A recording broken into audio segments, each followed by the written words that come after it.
안녕하세요. 나교장 안상현입니다. 오늘은 제가 최진석 교수님 강의를 듣다가 무소유에 대한 부분을 말씀을 하시는 거를 듣고 애니어그램과도 연관성이 있겠다라는 생각이 들어서 아침에 좀 정리를 좀 해봤습니다. 그래서 제목은 무소유와 애니어그램입니다. 우선 그 무소유와 애니어그램에 대해서 구체적으로 알아보기 전에 무소유에 대한 개념을 먼저 정리를 좀 해볼게요. 어, 이 법정 스님의 그 무소유라는 책으로 인해서 널리 알려지게 됐는데 사실 저도 이 뭐 고백하건대 무소유에 대한 개념을 이 최진석 교수님 강의를 통해서 조금 더 정확하게 정리를 좀 한 셈인데요. 사실 어떤 물질적인 소유에 대한 부분, 그런 부분을 언급하는 것은 아니라는 것은 알고 있었는데 조금 더 정리가 좀 이번에 잘 됐습니다.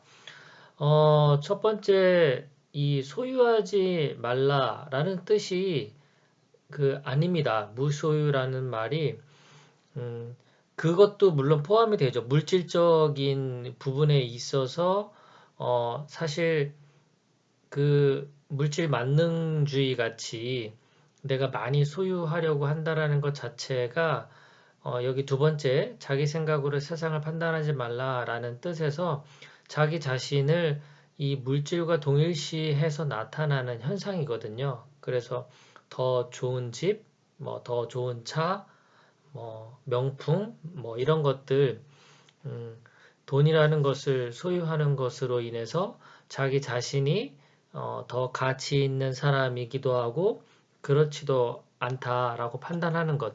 이런 것들이 이제 자기 생각이죠. 그래서 무소유라는 개념은 어, 세상을 자기 생각으로 판단하지 말라, 자기 생각을 갖지 말라라는 뜻으로 해석을 하는 것이 더 적합하다고 생각이 됩니다. 어, 이 법정 스님의 무소유 책에서 이 버스 관련된 에피소드가 나오죠. 이제 어느 날 이제 버스를 타려고 이제 나갔는데 버스 정거장에서 바로 이제 눈앞에서 버스를 놓친 겁니다. 그럼 보통 우리는 어떻게 생각하죠?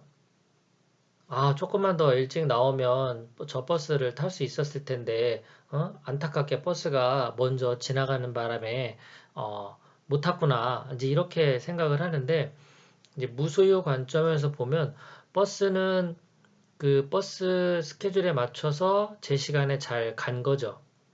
버스가 더 일찍 오고 늦게 오고에 대한 그런 문제가 아니라, 내가 탈 버스가 아닌 셈입니다. 다음 버스를 타면 되는 거죠. 다음 버스 입장에서 내가 지금 지나간 버스 입장에서는 내가 늦게 나온 거지만 다음에 올 버스가 내가 탈 버스라고 생각한다면 내가 일찍 나온 셈이 되는 거죠. 그러니까 지나간 버스가 늦었느냐 빨랐느냐라는 그 판단 자체, 그것을 내가 이제 어떻게 판단했느냐에 따라서 내가 늦게 나온 것도 되고 또 다음 버스를 생각하면 내가 오히려 더 일찍 나온 그런 셈이 되는 거죠.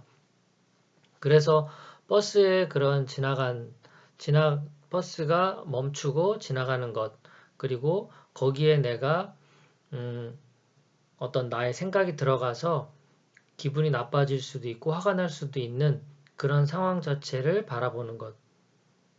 이런 나의 생각으로 판단하지 않고 그냥 버스의 움직임과 나의 움직임을 생각해 본다면 어떤 감정의 동요가 일어나지 않을 수 있겠죠. 좀 덜 스트레스 받을 수 있겠죠. 자, 최진석 교수님 강의에서는 그 철학적인 용어 두 가지를 통해서 좀 더 비교를 해 주셨는데요. 소유적인 태도로 세상을 바라볼 것이냐, 존재적인 태도로 세상을 바라볼 것이냐. 자, 소유적 태도라는 것은 앞서서 무소유에 대한 개념에서 연장선상에 있겠죠. 소유적 태도라는 건 나의 관점으로 세상을 보는 겁니다.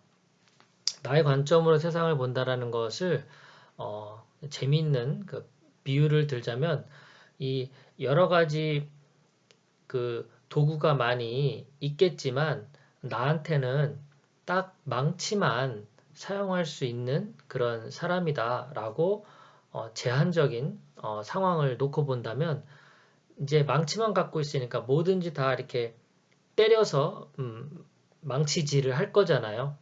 예, 망치만 갖고 있는 사람 입장에서의 세상은 다 못처럼 보이는 거죠. 그래서 소유적 태도라는 건 이런 나의 관점으로 세상을 본다라는 것을 이해하는 것이죠. 자, 그러면 존재적 태도로 보는 경우는 어떻게 되느냐? 이제 무소유적 태도로 세상을 보는 겁니다. 내가 가진 생각, 필터 없이 세상을 그대로 있는 그대로 접촉하는 거죠. 존재적 태도 입장에서는 이렇게 소유적 태도와는 다른 그런 관점으로 세상을 보게 됩니다. 여기서 이제 필터가 없이 세상을 접촉한다라는 것에서 제가 이제 힌트를 얻어서 애니어그램과의 관계성을 찾아본 겁니다. 사실 애니어그램에서 설명할 때 이 성격 자체를 자기만의 필터라고 비유를 많이 듭니다. 9가지 성격 유형이 제각각 자기만의 그런 그 사고방식, 그런 사고 체계로 세상을 보거든요. 이 필터라는 건 다른 말로 색안경이라고도 표현을 했었습니다. 각자가 그 빨주노초 파남보와 같이 각자가 색깔을 갖고 있는 색안경을 낀 상태에서 세상을 보게 되면 빨간색 안경 쓴 사람은 빨간색으로 보일 수밖에 없는 거죠. 성격이라는 것 자체도 세상이 그런 것이 아니라 그런 세상이 나의 필터를 통해서 그 나만의 그런 관점으로 해석하게 되는 겁니다. 그래서 성격 자체도 필터라는 의미로 본다면 이 소유적 태도 관점에서 우리가 세상을 본다라는 것이 더 잘 이해가 될 겁니다.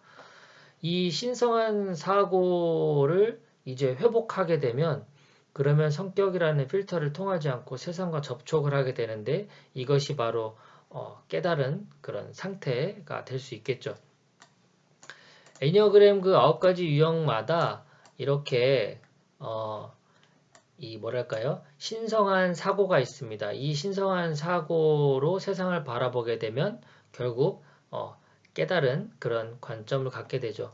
인류형 같은 경우에 이제 완벽주의자잖아요. 완벽주의자. 그런데 신성한 완벽이라는 그런 사고를 가지고 세상을 보게 되면 이 완벽하다라는 개념이 이제 바뀌게 되는 거죠.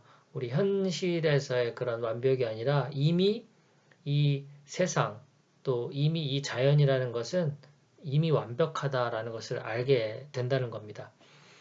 신성한 의지라는 차원도 마찬가지죠. 이 유형은 내가 내가 이미 이 실제 본질과 하나라는 것을 내가 알게 되면 나는 이미 그 신성한 상태가 되는 거죠. 그렇기 때문에 내가 애를 써서 사랑받으려 노력할 필요가 없습니다. 그 신성한 의지를 이제 깨닫게 되면 겸손해지는 거죠.